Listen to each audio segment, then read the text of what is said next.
Thank you so much for inviting me to give this presentation on advances in the management of ROP.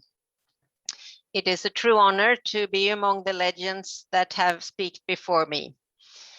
So as a pediatric ophthalmologist, this is what we do at the university clinics approximately twice a week.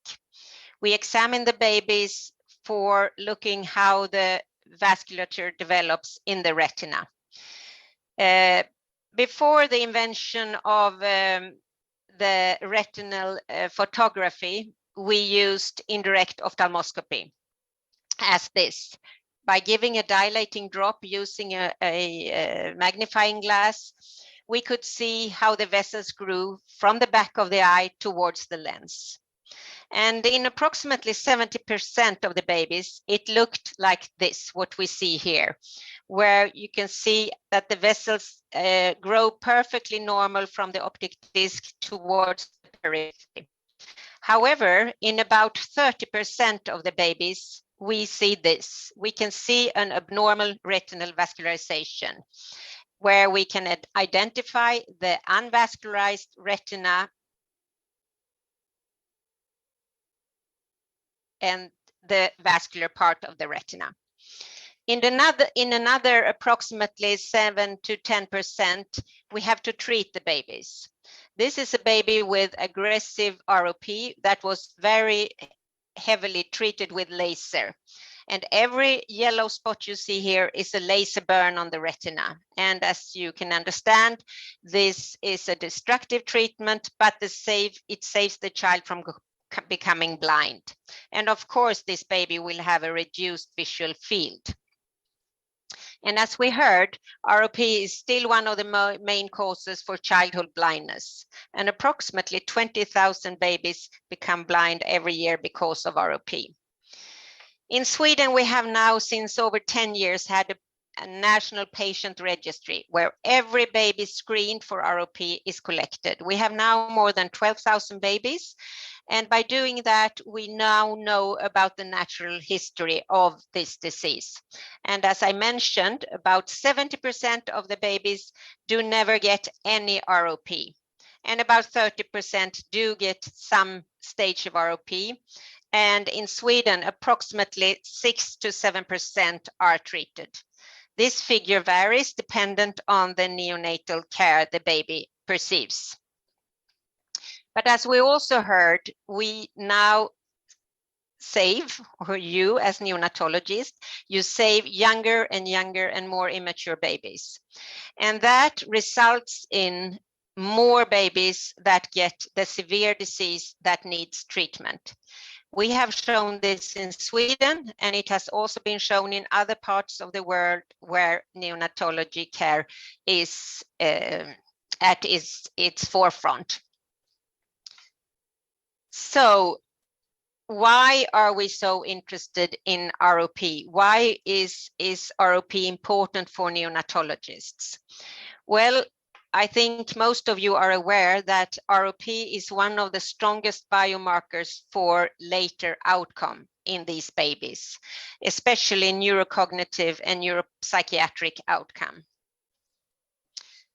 And that is not so strange as the retina is part of the brain. And by looking how the vessels grow on the retina, we can actually also follow how the brain grows.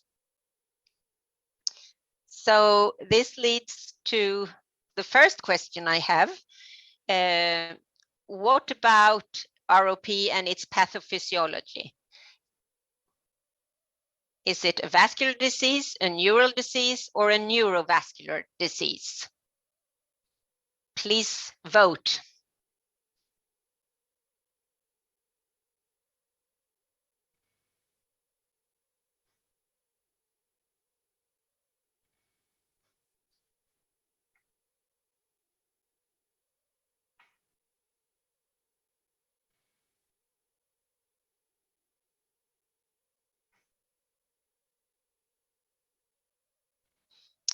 So you're all very well trained because as seen, it is a neurovascular disease.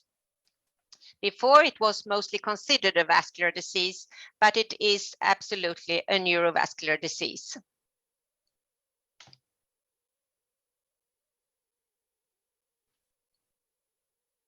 Can we move on?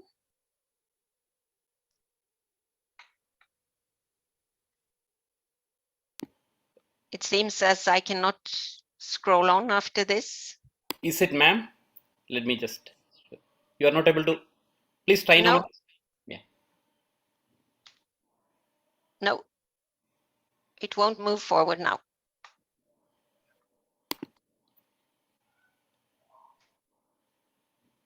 One second, ma'am. Just. Yeah.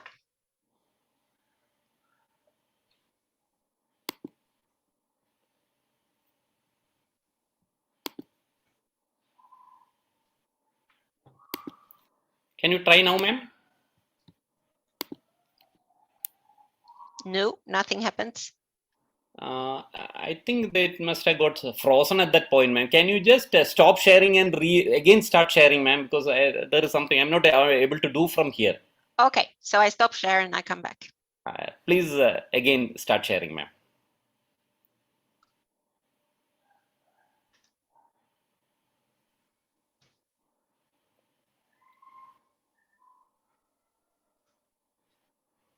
So, yep, thank you. Now it works. So actually, it is a neurovascular disease, and by defining that, it was found from histological studies that on the border between the vascular and unvascular area, it was actually the astrocyte precursors who produced VEGF and contributed to the pathological neovascularization. So as it is a neurovascular disease, and we know that the preterm babies have microstructural changes in the brains, not only focal brain lesions like intraventricular hemorrhage, but we know by today that they have an also abnormal brain configuration. So at our university, we have unique possibilities to study a brain injury biomarker in very, very small volumes. And by doing that, we wanted to study the brain biomarker neurofilament light that has been shown in for instance, boxers and in people that have been out in space to be much higher than in a normal population. And you can see the green line, dotted line in the bottom of this figure, which corresponds to values below that is normal levels in adults. And we found in the preterm babies that the levels of this brain biomarker was severely increased during the first month of life. And looking at different neonatal variables to see what was correlated to this increase, we found, in fact, that the only factor of morbidity factor and nutritional factor was ROP. So if the babies had any kind of ROP, which is the red dotted line here, we found that the babies had increased levels of this brain injury biomarker. And in fact, it was, of course, the most immature babies that had the highest levels, but even after adjusting for gestational age, the finding was still persistent. So for sure, looking at how the vessels grow on the retina, we can get a picture of how the brain is doing in the corresponding baby. Everyone, when it comes to prevention, knows that oxygen is a main player, key player. And of course, delivering uncontrolled oxygen levels, even at more mature levels of the babies, they can get ROP, as we have seen in several countries. When the large boost study was published, many neonatal units increased their target ranges, as did we in Sweden. And after doing that, we found a 50% increase in the most severe forms of ROP. So we were interested in finding out why these babies actually developed, what components of oxygen were responsible for this increase. So we looked at almost 2,000 babies, which had very high resolution data. And we actually found that it was in the babies that had severe ROP, they had actually lower mean oxygenation, but they had a much higher variability. And this has also been shown by others, that it is actually the variability that is the crucial factor. And of course, if you have a very immature and sick baby, it's more difficult to keep it on a higher target range, and thereby the baby usually have a bigger variability of oxygen saturation.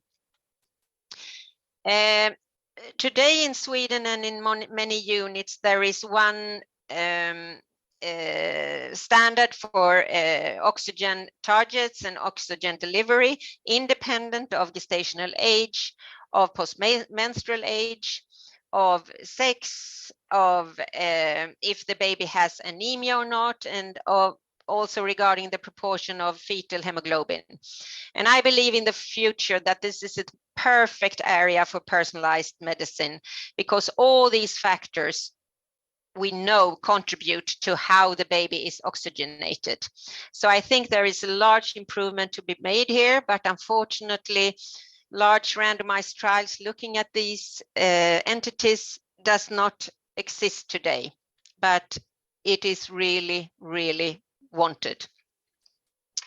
One factor that we know plays a role in oxygenation is, as I said, the blood components. So this brings me to the next question. We'll see if this works. Looking at risk factors for ROP, do you believe that it is the number of blood transfusions that is the main risk factor, or is it the cause of transfusions, namely the anemia? So time to make a vote again.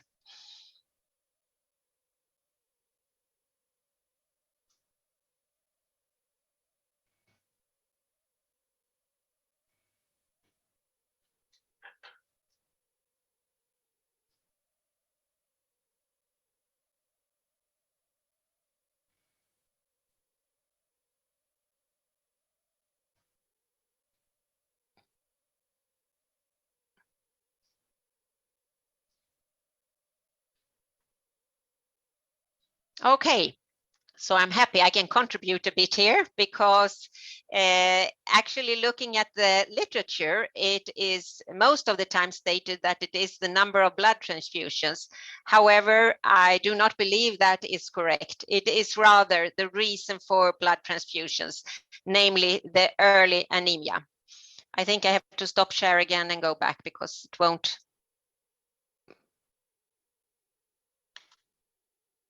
doesn't want to work with me now.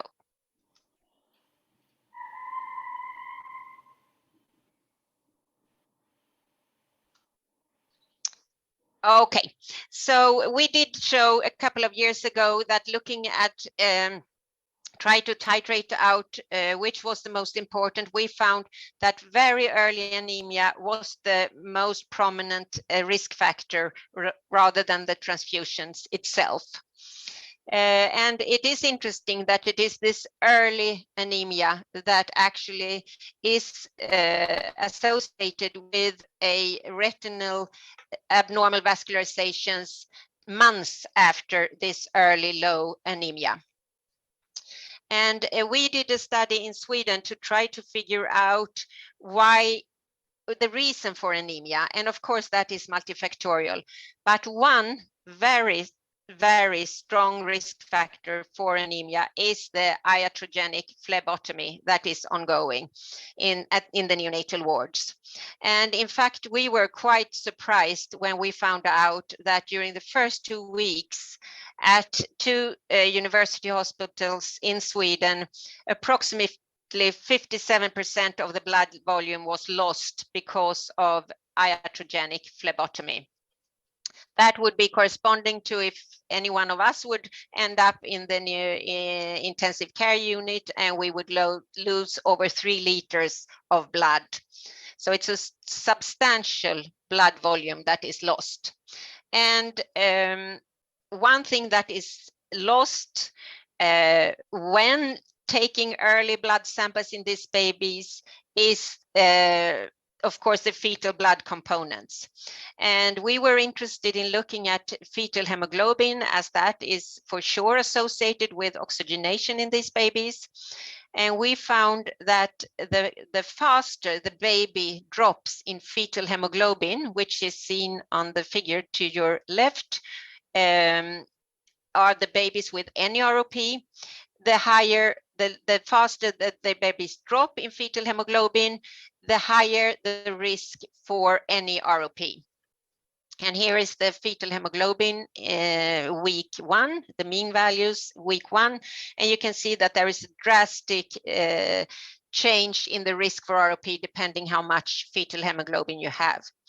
In a term baby, it takes approximately 2 to 3 months to go from around 70% of fetal hemoglobin down to around 20%. But here you can see that this was really speeded on, and only after 1 week, the levels had decreased to approximately 50% in the babies with any ROP. And of course, this has an impact on the oxygenation. And of course, the more blood we take from the baby, the more transfusions are given. When it comes to, this was when we looked at erythrocyte transfusions. And one could only speculate in what other factors the babies do have a change in when we exchange the fetal blood with adult blood.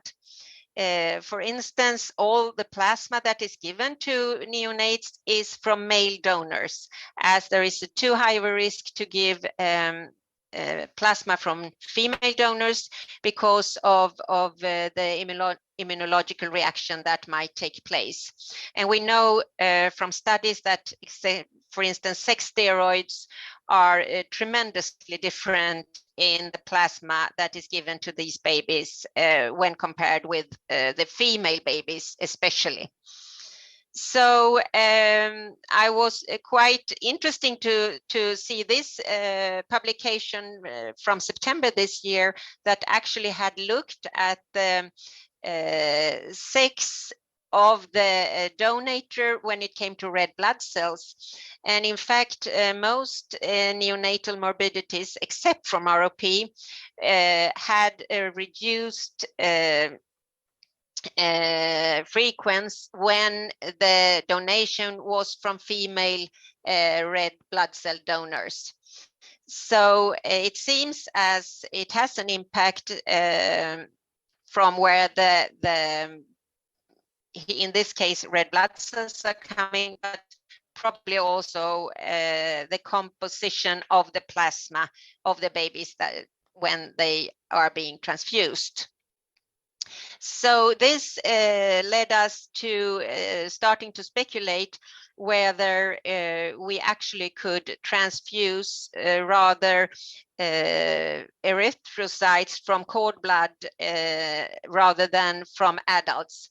So we have a project named NeoRed where we now have produced a component of cord blood erythrocytes that we know contain approximately 77% of fetal hemoglobin compared to in adult blood where it is actually less than 1%. And we will now start a phase 1 study to look at safety when delivering fetal erythrocytes to preterm babies.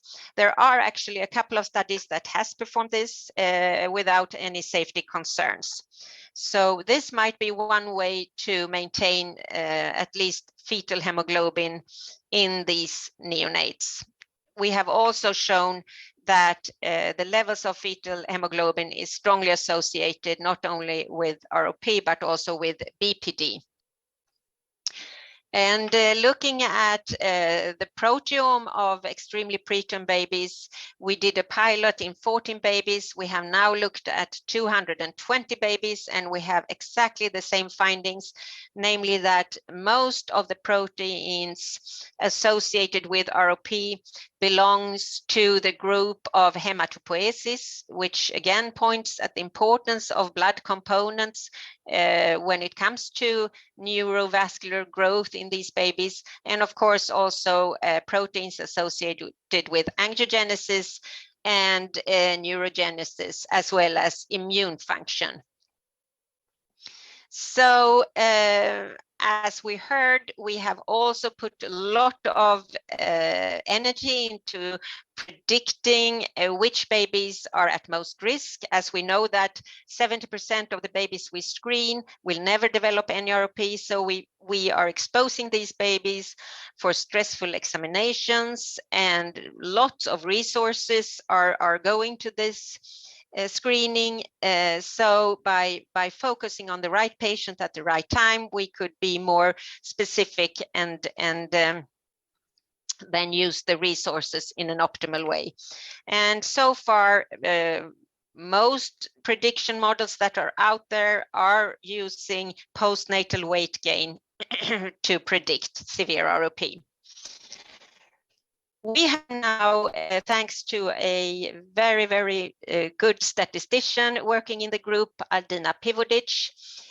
She has used data from the Swedish patient registry in ROP, the Swedrup, and together with the Swedrup group, we have gathered information on almost 10,000 babies and developed an algorithm that actually predicts if the baby needs to be screened at all, or if it can be released from screening, depending on the outcome from the Sweden patient registry. And it is available. I'm so happy because they made it available before this talk. So you can actually go to this homepage, and it's free of use. And all you have to do is you put in the baby's gestational age in weeks and days, the weight of the baby, the gender of the baby, and then you push calculate. And by doing that, you will compared to the Swedish babies, this model has been validated in an American cohort, in a German cohort, and in a modern Swedish cohort, which was not used to produce this algorithm. And it has a very high sensitivity, almost 100%, and a 55% specificity. So I would suggest you to start to use it and validate it in your own settings before using it in the clinic. But for us, it is extremely valuable. In this case, this baby is suggested to screen normally, because as you can see, this is the baby's confidence interval, and the red dot here represent babies in the Swedrup registry that has been treated. The blue area is babies that has not been treated, and this baby has a 5.39 individual risk of needing treatment for ROP. This is compared to this baby born in week 27, weighing 1,100 grams. And this baby is outside the risk of being treated. So according to this algorithm in Sweden, we can safely release this baby from screening. So by putting in only birth characteristics, we could actually release 50% of the babies that we screen today from screening examinations. We are now validating this algorithm and implementing it in the clinic. We have taken this one step further, or our statistician Aldina has taken this one step further, and also entered screening data at when we see the first sign of ROP and the age of the baby. And by using machine learning, we can reduce another 25% of the babies from screening. So by using this, and this will also come on the page that is in the headings here, but not until after Christmas we will enter the screening information. But for now, you can absolutely use it for birth characteristics, which might be interesting for you as a neonatologist to know if your baby, how high risk it really has to develop ROP. We were interested in looking at the babies that became blind in Sweden to really try to understand what was the reason for this. And doing that, we found that in approximately 2/3 of the babies, it was most likely due to that the guidelines had not been followed. For instance, the baby was not screened at the time.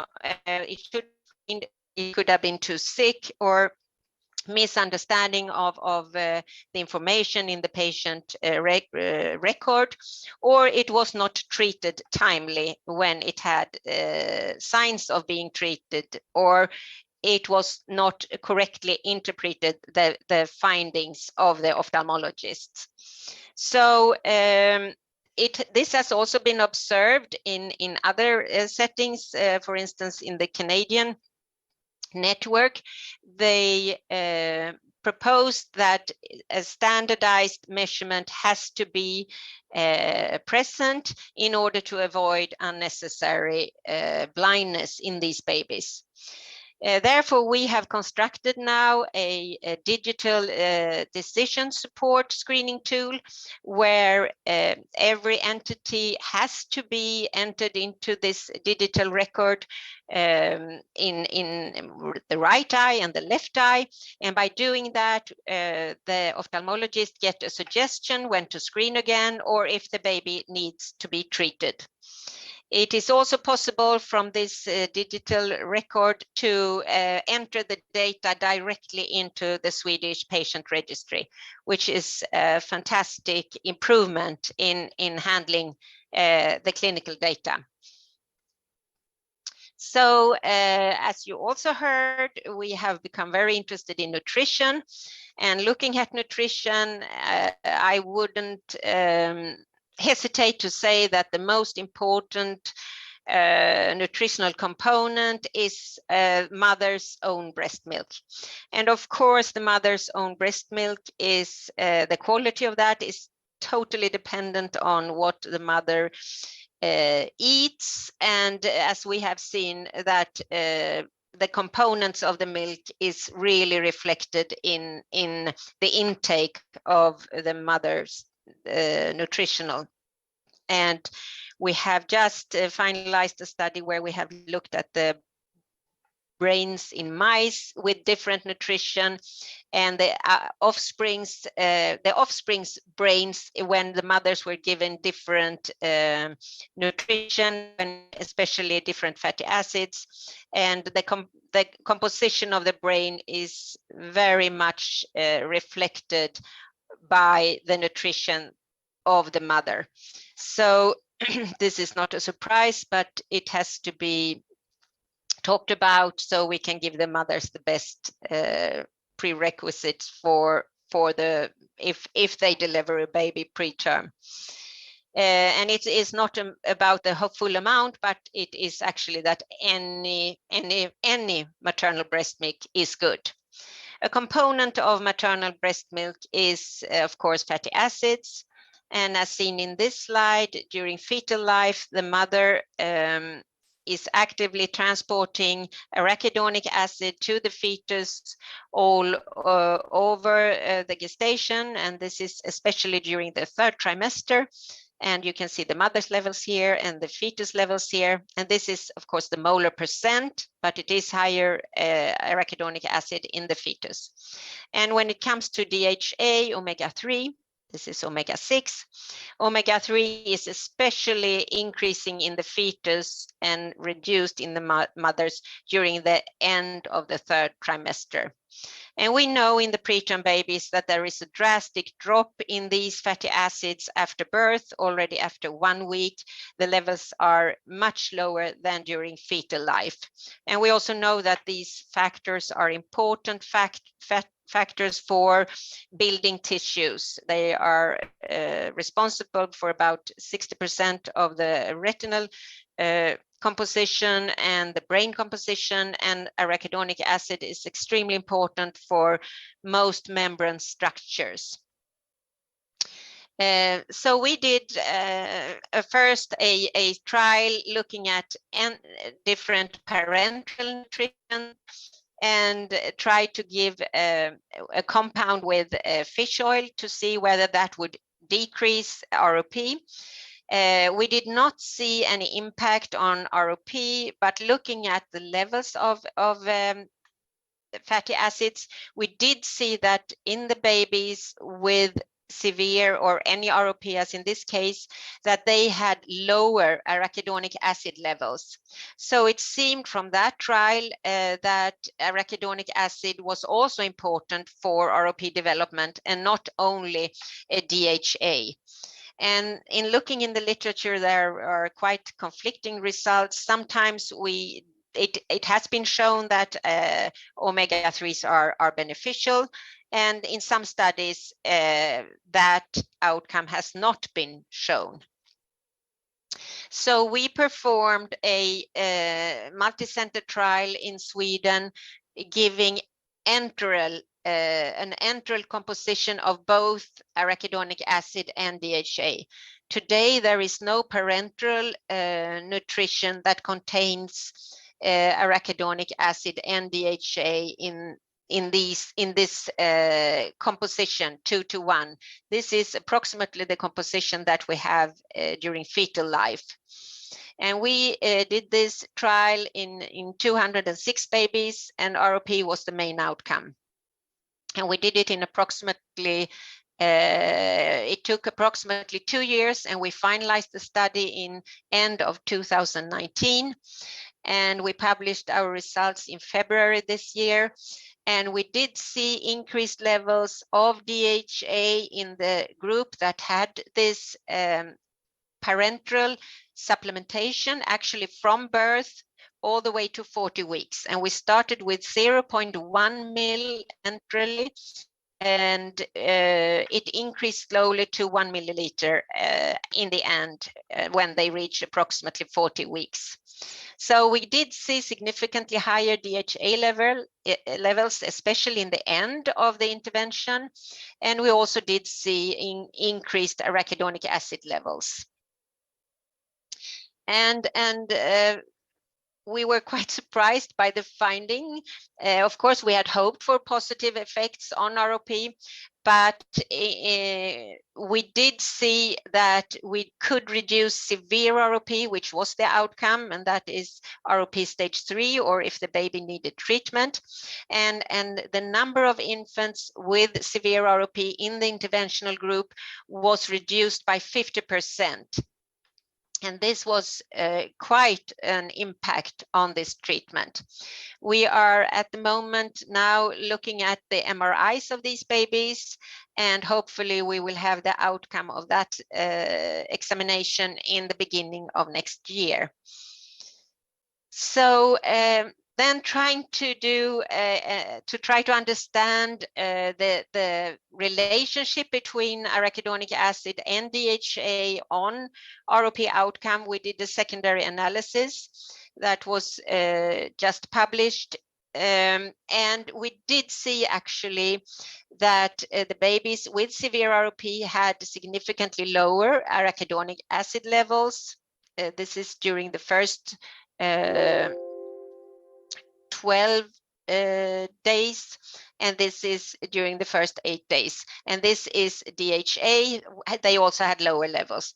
But what was very interesting, and I think this probably explains why we have so different outcomes in different trials, is that it seemed as the impact of DHA was more present if we had a certain level of arachidonic acid.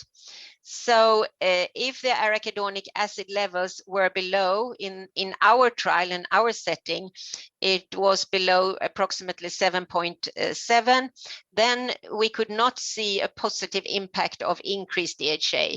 But if we had sufficient arachidonic acid levels, then we could see decreased odds for ROP severity.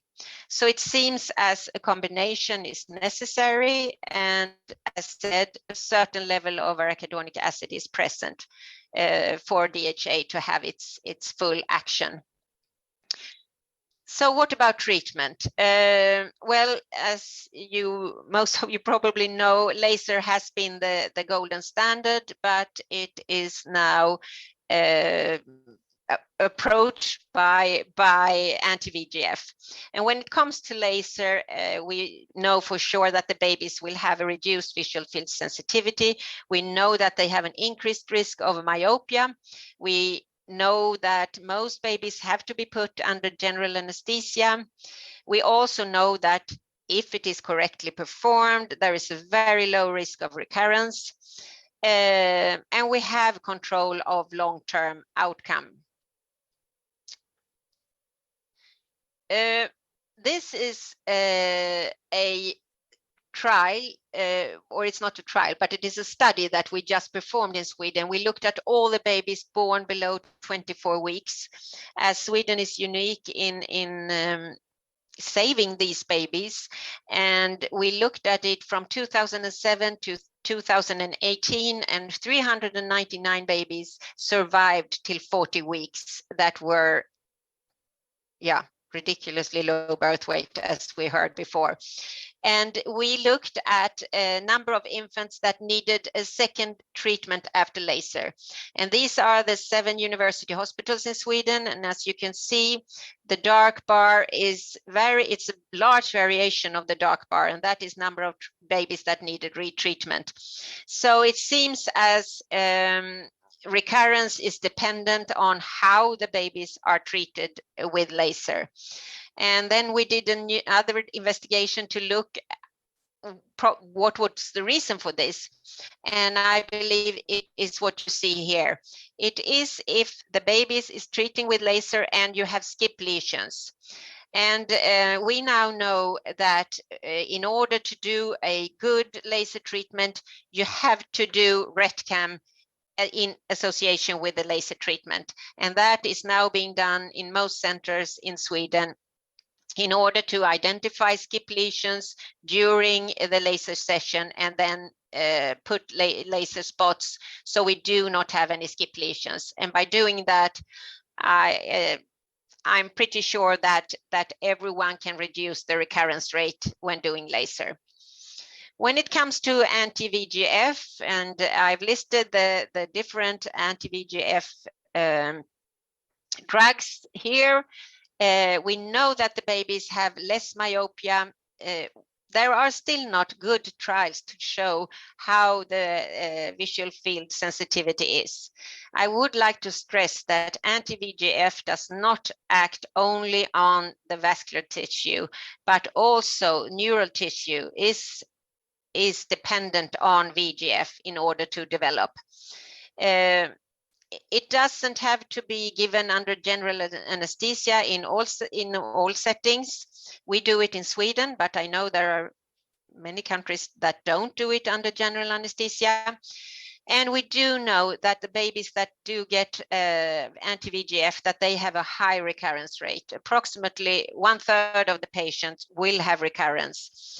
And we don't know really when it happens. And we do not really not have very much control of long-term outcomes. The first publication came now 10 years ago, and it was then said that this drug would not escape the eye and turn up in the circulation. Now we know better. We know that it does, and especially that compound that was used by this time has an active transport part of its anti-VEGF to the bloodstream.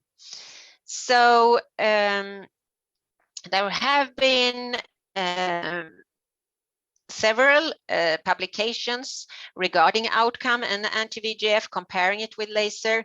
However, most of them have used historical controls, and there, I would say, is not a good study looking at long-term outcome from a randomized trial. As we will hear, there are some coming up, but today we do not have, regarding neurocognitive outcome, any good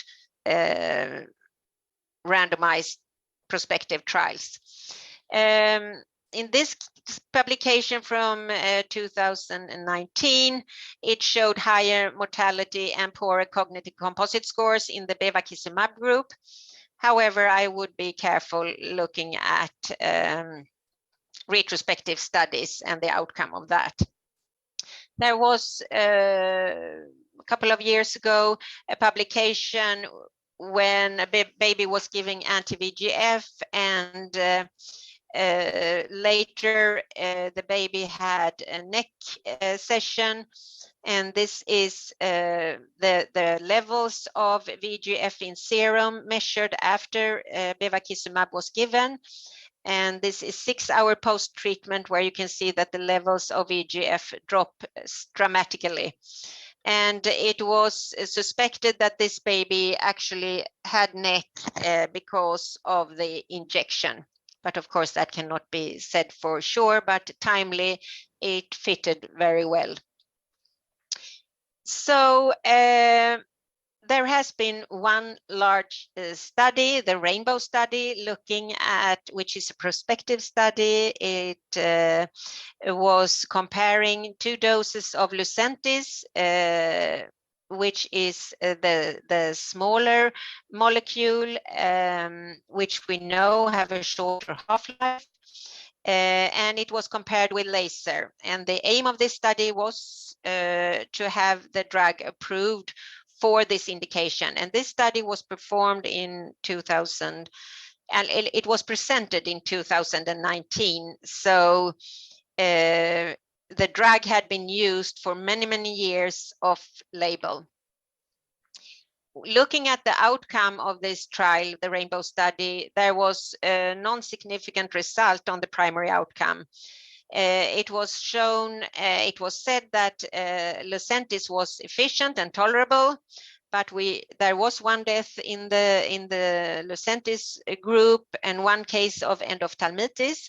And when you have endophthalmitis in a preterm baby, the eye is lost. There is nothing you can do, and I would say for sure the baby becomes blind in that eye if you have an endophthalmitis. They also stated in this publication that VEGF levels in plasma was not affected, and I guess this is true. And for that, the EMA approved ROP for this indication in October 19. I would like to spend just some words regarding measuring VEGF levels in relation to ROP in preterm babies. And it has been discussed quite a lot what media to use when you should measure VEGF when it comes to cancer studies and tumors, whether it should be measured in serum or plasma. And I would say it's totally dependent on the physiology you are interested in. And looking at that, I would like to stress there was a publication from India from Professor Anand Binekar, who did show that there was a case with aggressive ROP that had a thrombocyte transfusion, and then the aggressive ROP completely settled down and the baby did not need any treatment. And that actually made us very interested in looking at platelet levels and in relation to any ROP.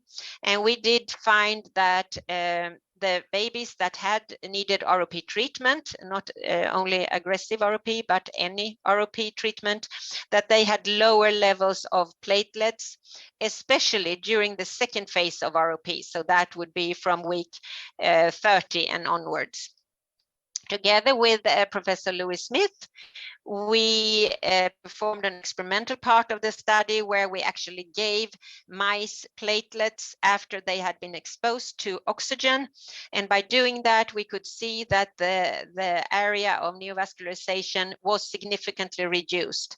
And we could see that one factor that contributed to that was that mRNA for VEGF in the retina was actually the expression of mRNA for VEGF was significantly less pronounced.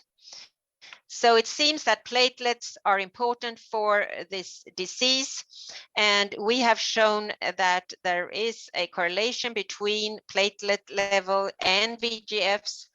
So we believe today that platelets are important for vascularization, neovascularization, and that they contain microvesicles with VEGF. So looking at VEGF in these babies, we should absolutely measure the levels in serum and take the levels from the platelets into account. So by looking at different studies, the results, whether we have an impact on VEGF, circulating VEGF in the blood or not, is quite dependent on in what system we measure it. So I think that is the reason for the study, the Rainbow study, not to show any effect, any of plasma levels. But maybe we would have a different result if we looked at the levels in serum. Most likely, I would say. So this is the third question. So now, after 10 years of use, are there any pharmacokinetic studies available on anti-VEGF in preterm infants? Yes or no?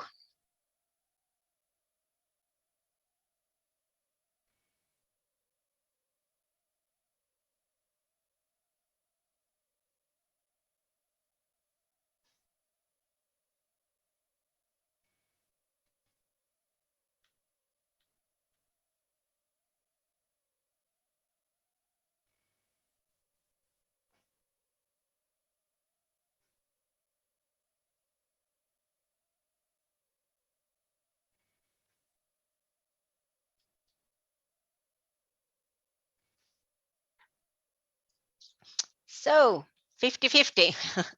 Well, I would say that today we still don't have any good pharmacokinetic study. We still do not know the lowest dose that will give us efficacy. And I think, I'll see if I can, no, I have to do this again. Sorry for that, Professor. No, it's okay. If you can stand it, I can do it.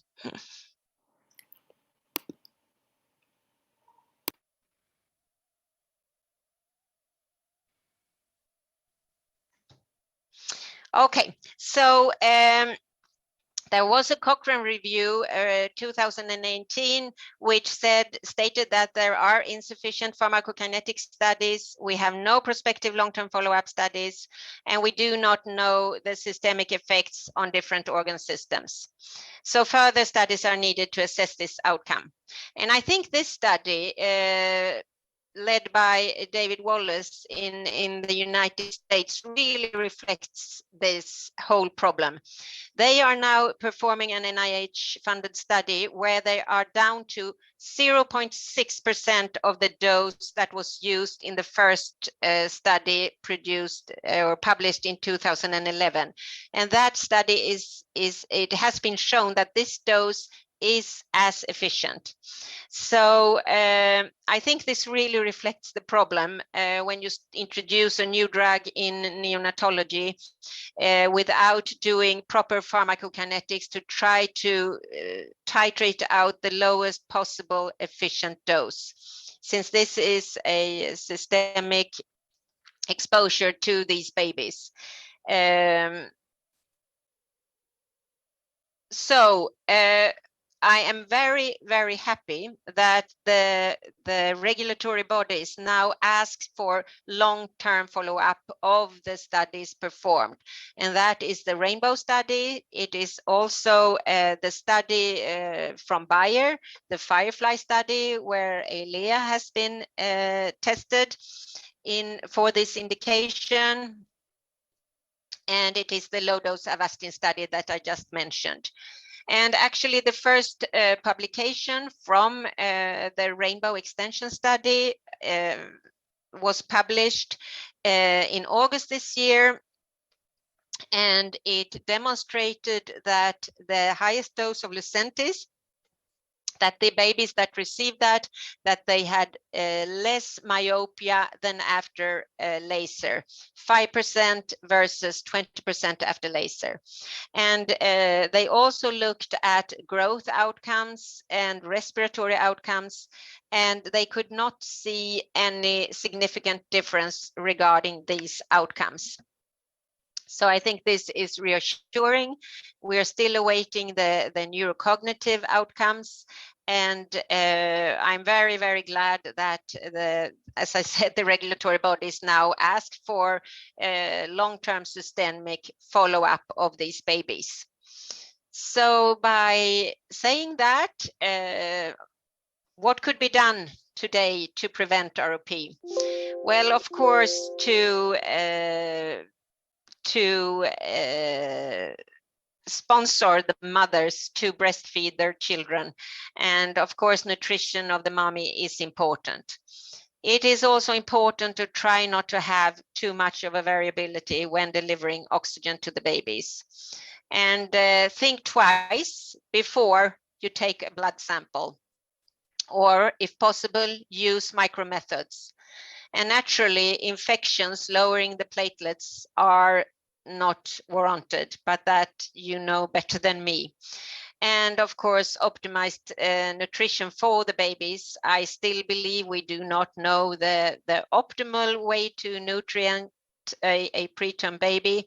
We are starting on the tip of the iceberg to identify certain macronutrients that are important. However, the balance between these, I do not think that we are there to have the optimal composition yet, but it is a work that needs to be looked into more, because yes, there are, for instance, the fatty acids are important for neurovascular development. That I think we have shown. So by saying this, I would like to thank you very much for listening. And I would like to thank all my collaborators over the world and in Sweden. Thank you. Wow, that was an amazing lecture, Professor Anne. It was, this was really one of the best lectures we have had so far in the series. Thank you so much. Shall we stop sharing and go on to the discussion part, if it's okay with you? That is perfectly fine. So in we will have a 2-minute break of a video clip. After that, we will go on to the panel discussion.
Thank you. Friends, now we have a much awaited discussion coming up. To moderate today's discussion, we have two leading neonatologists of India, Air Commodore Shamsher Singh Dalal, Professor AFMC Pune, and Professor L.S. Deshmukh, Government Medical College, Aurangabad, India. So, hearty welcome to you both for to this session, and thank you so much for agreeing to moderate this session. Over to you for the next 20 to 30 minutes, depending on the Professor Anne's timings. I hope it's okay, ma'am. 30 minutes, 20-30 minutes is okay? Yeah. It's perfectly all right. Okay. So, over to you, moderators. Kindly take over. Thank you. Thank you, Dr. Manejo. At the outset, I'd like to compliment and thank you, Professor Anne, for an excellent presentation, very informative, very enlightening. Thank you so much. Also, I'd like to thank the organizers for selecting a topic which is very, very relevant to especially the pediatrician and neonatologists from India, where the largest number of premature babies are born, and the facilities for neonatal screening for ROP as well as treatments are not so widely spread and not so easily available. And secondly, to inviting Professor N for giving this talk on this topic, the true legend in the field of ROP. Thank you. Now we'll, as Professor N has said, we all agree that we cannot 100% prevent ROP, but we can decrease the incidence to a great extent. And many of the strategies which Professor N has highlighted can be implemented in most of the NICUs by just improving the quality of care, reducing the iatrogenic blood loss, decreasing the variability in the SpO2 fluctuations, and early breastfeeding, nutrition, improving the nutrition of the mother are really, really implementable, easily implementable, but require lots of effort from the people working with the newborns. With this, I'll just the few questions which I got from the participants. The first question is from Dr. Hamid. This question is, some literature claim that there is an association between iron overload due to multiple RBC transfusion and ROP. What's your take on this, Professor? I'm sorry, I did not capture the question.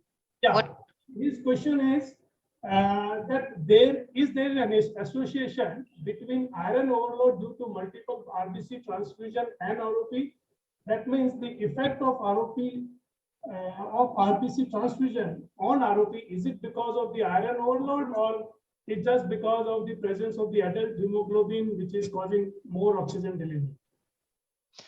I think I really believe that it is the anemia that is causing the risk for ROP and not the transfusions in itself.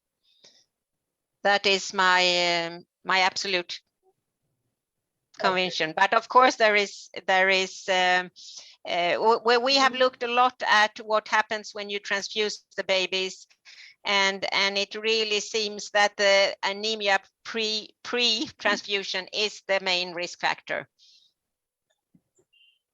Okay, thank you, Professor Anne. The next question is, did you find any association between oral arachidonic and DHA supplementation and NEC, increased risk of NEC, your study? Increased what? NEC, necrotizing enterocolitis. No. In fact, we saw a little less NEC in the study, but it was not significant. But it seemed as these babies have a little less of inflammation all over, and that is sometimes goes with the neck. But we had a little less neck in the invention group. Okay, another question from Dr. Bharat. He says that occasionally we encounter babies with thrombocytosis in NICU. Did you look at the thrombocytosis, whether these babies had lower incidence of ROP? With what? Lower incidence of ROP when? In increased platelet counts we encounter in babies. So did you find any association between increased platelet count with thrombocytosis and decreased risk of ROP in your study? No, we have not seen that. Okay, so low platelet count has an association, but increased, if I correctly, there's no association. No, that is correct. But we are now starting to think that, and we have looked at that giving platelets from adults, adult platelets might not be the same as the fetal platelets. They might have completely different missions in the human. So it seems as the fetal platelets are more into maintaining vascularization and neural development, and not as much in clotting as the adult platelets. Dr. One question from my side on this only. As you said, some evidence is there that even if we give transfusion, female transfusion transfusion from female donor is found to be better.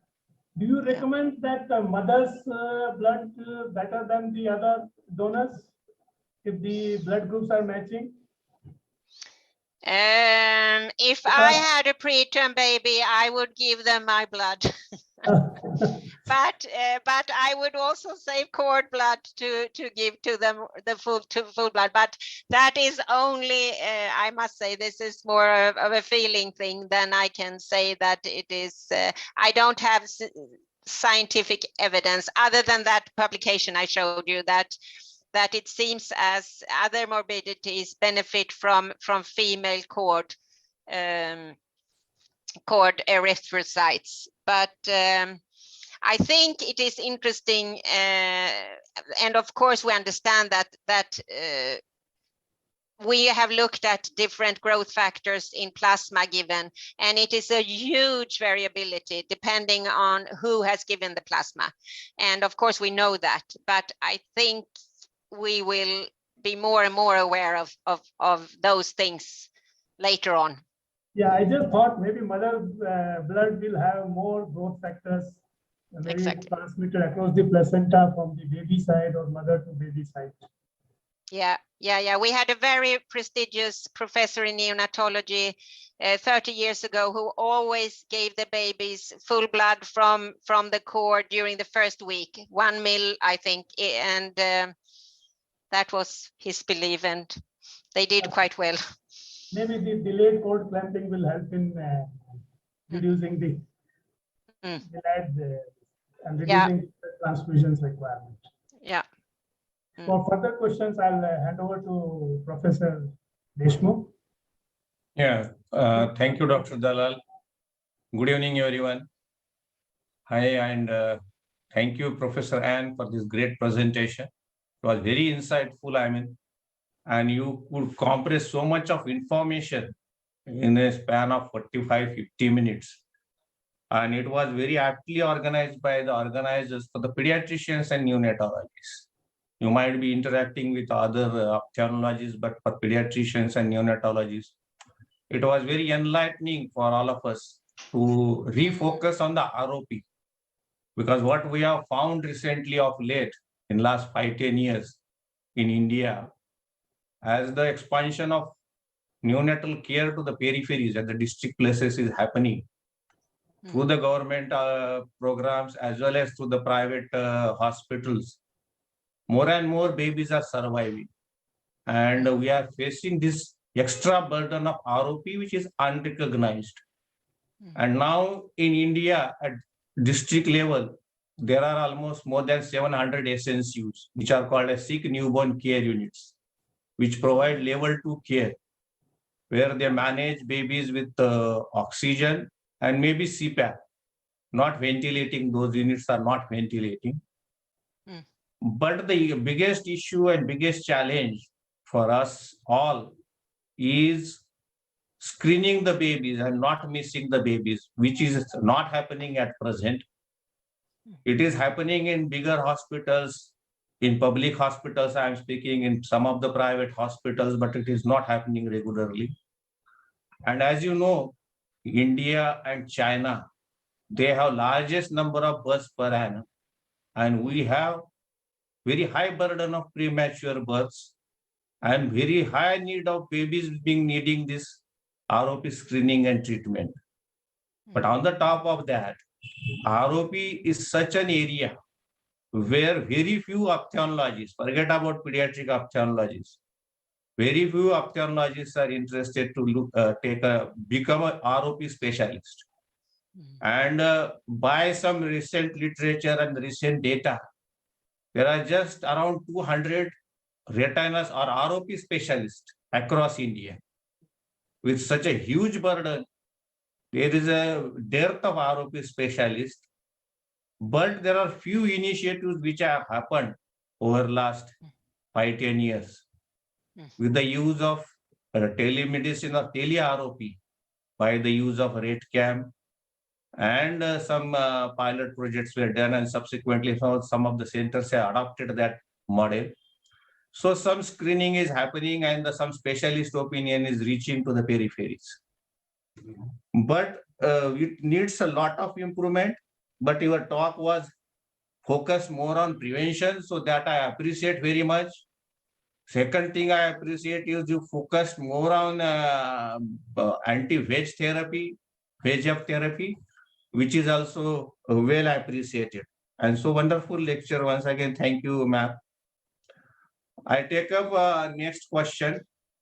We all know that the sepsis is an important risk factor for ROP. So prevention of infection is key for prevention of ROP. But is there any difference vis-a-vis bacterial versus fungal sepsis in terms of risk of ROP or risk of severe ROP? It actually seems as fungal is worse when it comes to the risk for ROP. And we do not know why, but there are several publications, and also we have data from our group that shows that fungal ROP, fungal sepsis seem to affect biomarkers associated with severe ROP more severely. So I don't know what it is, but yes, fungal is worse. Okay, so we do face a lot of fungal sepsis, and maybe we have to be very extra careful in those babies to screen and follow up them for a longer period of time. Another question from Shamnad is, are there any group of neonates in which you recommend anti-VEGF therapy upfront, like zone 1 APROP? Yeah, absolutely. You are fully correct. And I missed to stress that in my talk, but there is definitely, it has been shown, and I believe that if you have severe zone 1 disease, anti-VEGF is needed. It is for some reasons, and one reason is that it seems that it is a higher chance of not having retinal detachment if you give anti-VEGF than if you give laser. And I think that is that if you give a low dose of anti-VEGF, you don't get a high rebound effect.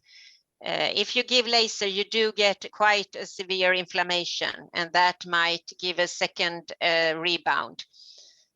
Another positive thing with giving anti-VEGF in very posterior disease is that we know that it usually takes at least a month to have a recurrence. And during that time, the vessels may grow a little bit further out in the periphery. So if you need to treat with laser, you will not destroy as large area of the retina. So for sure in Sweden, if we have severe zone 1 disease, we always treat with anti-VEGF first, as low dose as possible. And Lucentis for sure is preferred. And then we usually wait, but we do a second laser treatment when we see that the vessels start to develop abnormally again.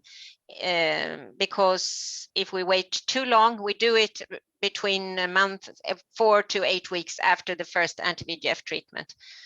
Because to be sure that we won't have a recurrence that we don't have control of. And we want to finalize the screening so the babies can go home and not to need to be screened every once or twice a week for months and months. That is not doable. Okay, yeah.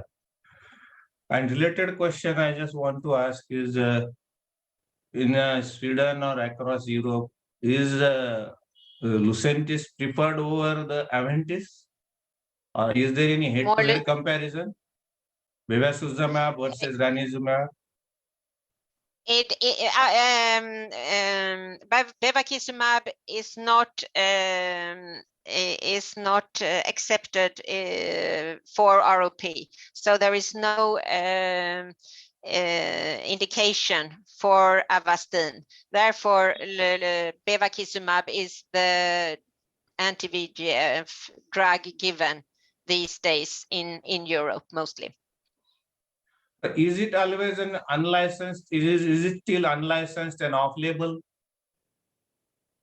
Avastin is, yes, but not Lucentis 0.2 milligrams. That is approved by EMA for the indication of ROP.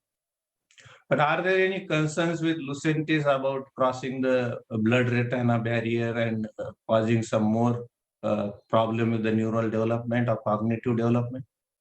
Yeah, those discussions have not ended. It's still ongoing, and there are several studies now coming up regarding the Rainbow study, cognitive development. Everyone is awaiting that study to see if they could see any trend in outcome.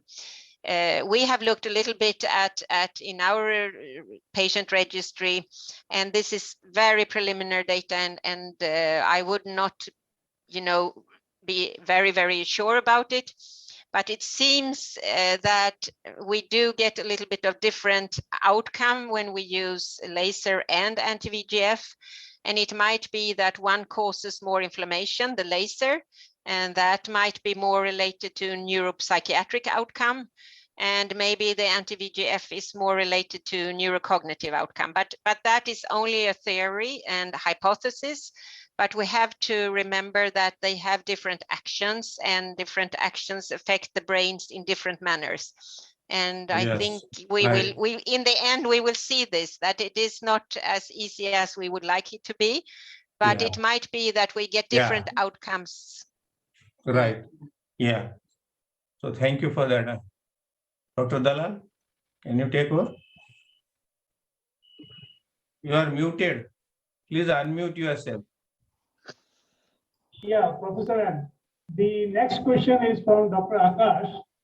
What is the role of beta blockers in prevention of ROP? There are few studies which have shown that use of beta blockers has decreased the progression of ROP. Is there any role in prevention? Yeah, this is a very nice, good question, and we don't have the answer on it, but there are some experimental studies that has shown that it theoretically could have effects. We did an experimental study that did not show that. And now there is a trial ongoing with propranolol. But it is given already in stage 2, and as I showed on my natural history, a lot of those babies will never develop severe disease, and still these babies are given quite high doses of propranolol that we know affect the babies, and we know it may affect the brain development. So today, I cannot say that it has effects. We know that propranolol has anti-angiogenic effects. We use it in ophthalmology when we treat hemangiomas. But giving a developmenting baby this drug, I think we do not have the answer. And the way the trial is conducted, I think it is given now too early. If it will have effect, probably should be given when we see more severe disease, so that we won't expose as many babies to this drug. But I don't know. I might be wrong, and for sure we know that the drug has anti-angiogenic effects. The question is how systematic effects do we see, and how good is it to prevent treatment? So do you use in your practice or no? No. Okay. Nope. The next question is that we know that the intermittent hypoxia has been associated with increased risk of ROP, intermittent hypoxemia episodes. Yeah. And so which is more dangerous? Is the depth of the hypoxemia the degree to which the saturation falls, or is the duration? Out of these two, is the duration of the hypoxemic episode is important, or is the decrease in the saturation which is important? In our in our study, we could see that it was not the duration of hypoxia, but rather the times that the baby had the saturations, that was more important. I think every time you switch a tissue on and off, that is a risk. We know that harmony in the body is the perfect state, and we could not see that the time of hypoxia was the strongest factor. It was times of variability that was the strongest risk factor. So do you think but that could it could be different in different postmenstrual ages? That we have not looked at. Okay, just a continuation of that. Now, some data is coming very retrospective that if you use lower saturation during initial few weeks of life, followed by the higher saturation, they are found to be better. So do you recommend that we should start practicing, like in Sweden, you saw when we started using the saturation of 91 to 95, you had an increased incidence of ROP in your country? Well, if I had heap of resources, research money and research personnel, I would absolutely conduct such a randomized trial to give the most immature babies lower targets, and then when they come up to the second phase of ROP, or when they are a bit about 32 weeks, I would increase. I would not be afraid to increase the saturation. Unfortunately, those trials are not haven't been done. There are some trials that have one trial, the stop rope trial, that actually increased the oxygen levels when you started to see neovascularizations, and that did demonstrate less severe ROP. So if I have a baby that I'm treating, I tell the parents and the NICU personnel that don't be so afraid now to keep the babies a little bit higher. But this is my clinical experience for many years, but I'm still awaiting the trial that actually can demonstrate this. But yes, I believe you are on the right track. Thank you. Now, the next question is, what is the maximum number of anti-VEGF doses we can use? In one patient? How many times we can repeat the anti-VEGF doses in case we are not seeing an adequate response? Or do you recommend that we go for laser after first dose?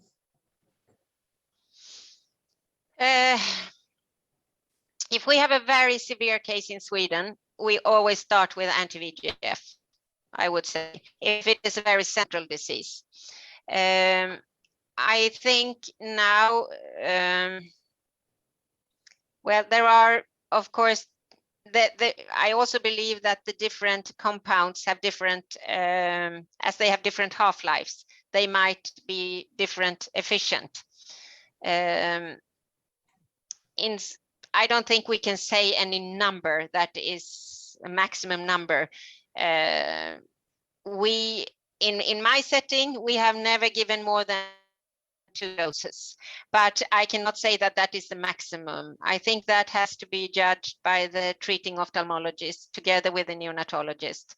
But I would always I would like to be a bit reluctant, because we know that it is in the circulation if you give ranibizumab, it's probably in the circulation for a month, and regarding bevacizumab, it is for a longer time.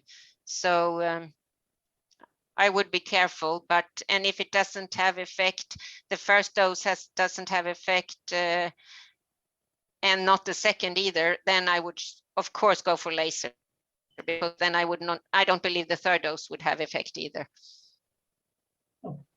The another question is, like in India, we have seen that ROP in the babies over higher gestational age and birth weight.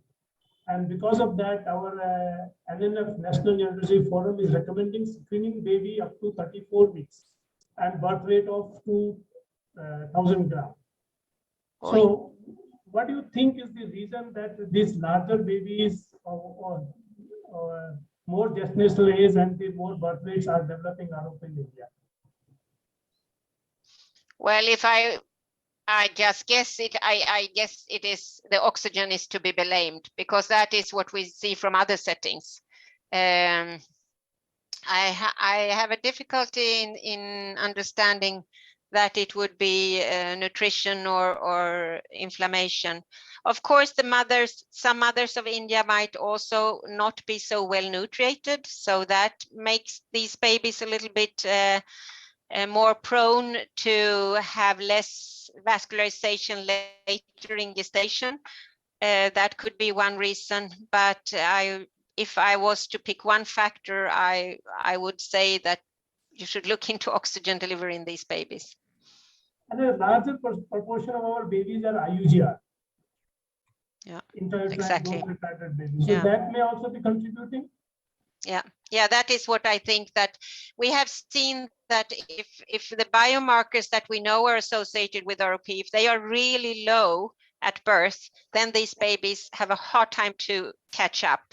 So it's really a lot is decided already at birth, and that is why I think this algorithm I showed you works so well, because already at birth we know what babies are at highest risk, and I think we have to focus on those ones for the brain and the vascular development. Yeah, few more questions. Is it okay we continue? Yeah, Professor Desmond. Thank you, Dalal.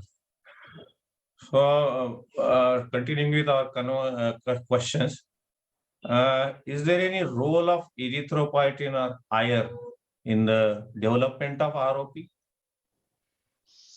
If we give erythropoietin or maybe iron supplements, does it increase?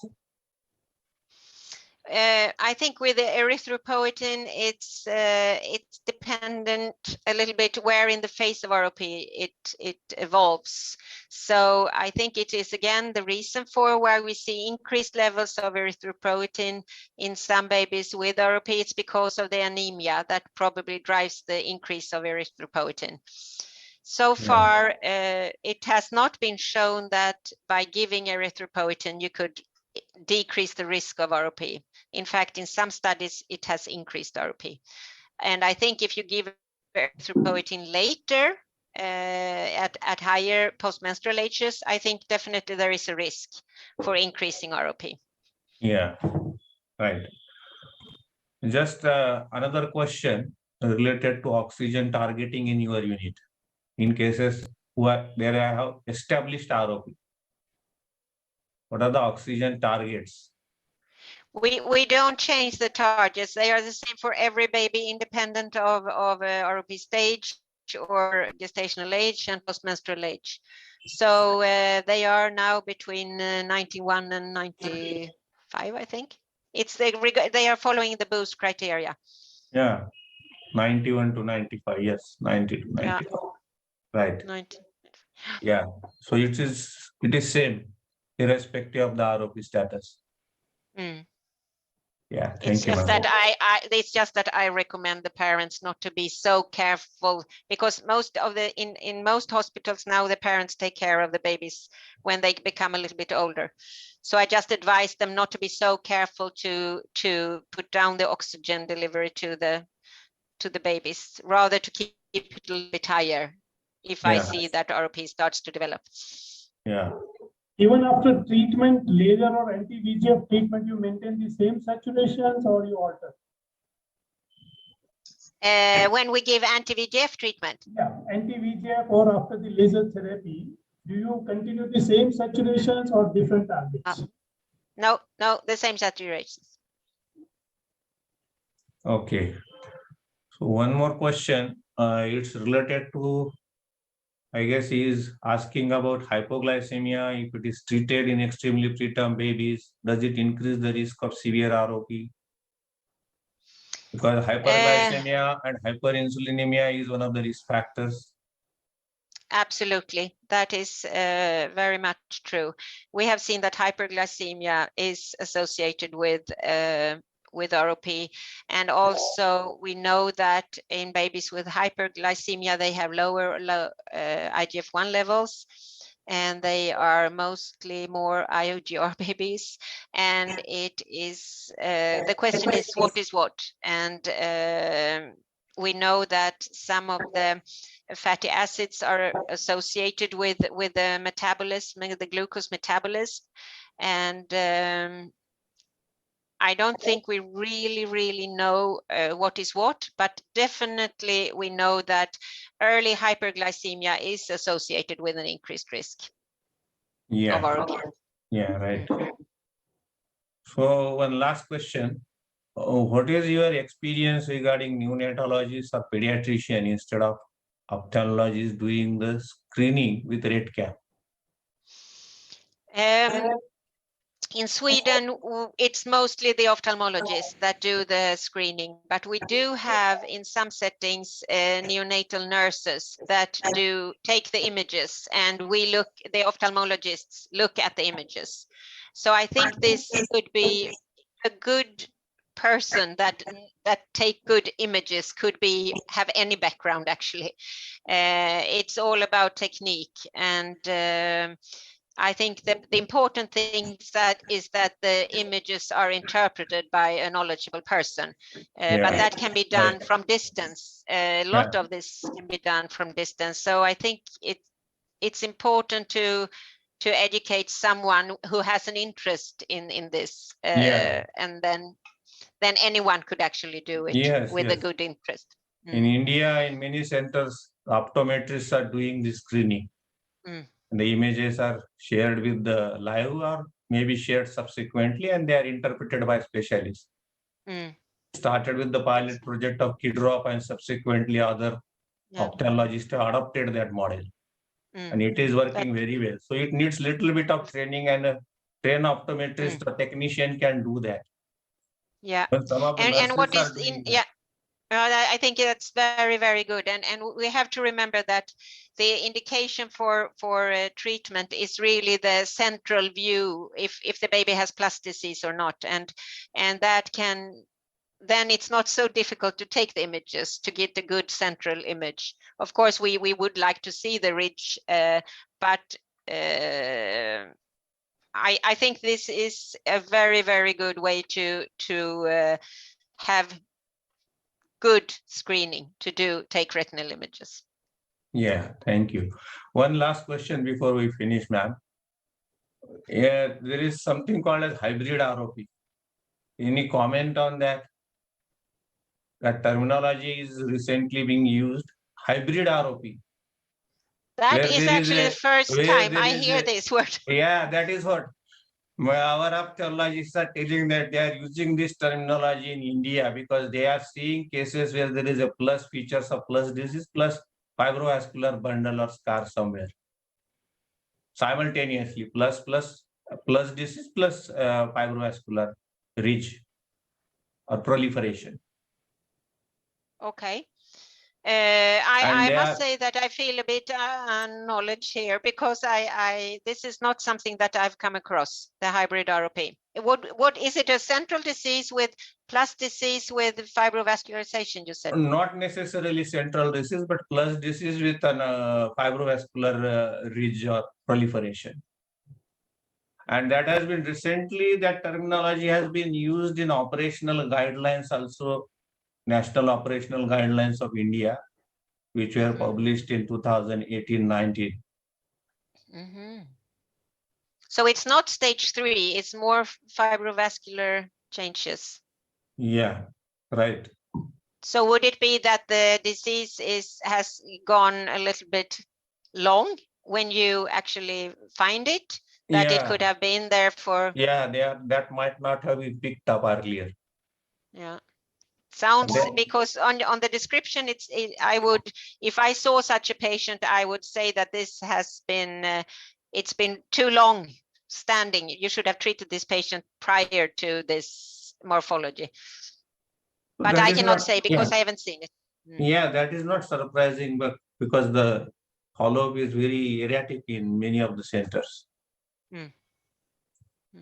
But we do see a change, in the ROP development. We see that we have to follow the babies longer, for more than 40 weeks. We see that in some babies, the vascularization actually does not reach the periphery. In the most immature babies, we definitely see a changing picture of ROP as you get better and you save more babies. So Thank you, madam. Thank you. Thank you, Professor Ann. Thank you, Professor, and thank you, Dr. Manoj. Over to you for the next part. As we keep on saying in most of our sessions, all sweet things need to come to an end, and then I would really apologize to Professor Ann for keeping longer than what we promised. Before we close this, we have the Secretary of IAP Neonatology Chapter, Dr. Rajesh Kumar, with us. Dr. Rajesh, are you there for a few words? Then we'll wind up the session. Okay. Thanks, ma'am. Thanks, Professor Anne, for nice lecture. And still, we don't have answers about whether they use Avastin or Lucentin in India. And our National Neonatology Forum, that is a body of neonatologists in India, it recommends Avastin over Lucentin. And still, we don't know what dose we should use. And still, it is a developing field. I think the lower dose will be a better option. And in the future of the few studies, will be clear about the dose, what dose you should use. And thanks again, ma'am, for the nice lecture. Thank you. Thank you. Thank you so much. Now we will close this session. I have great pleasure in expressing our gratitude once again to Professor Ann Hellström, one of the legends in pediatric ophthalmology as well as now in neonatology. We are all admirers of you. Thanks to the work you have done in the last 20 years, and it's a huge honor for us to have you in our forum, ma'am. I also would like to extend our sincere and hearty invitation to you to join us for the grand finale of this series, IAP NeoCon, scheduled from 10th to 13th. I'll be contacting you personally for this, ma'am. Thank you so much, Professor. Thank you. Thank you. I would also like to thank both the moderators, Air Commodore Shamsher Singh Dalal, Professor FMC, and Professor L.S. Deshmukh from Aurangabad for moderating this session so wonderfully. So nice of you to keep the session so live even after exceeding half an hour. So thank you so much, both of you. Thank you. Thank you. Bye-bye. Good Bye. night.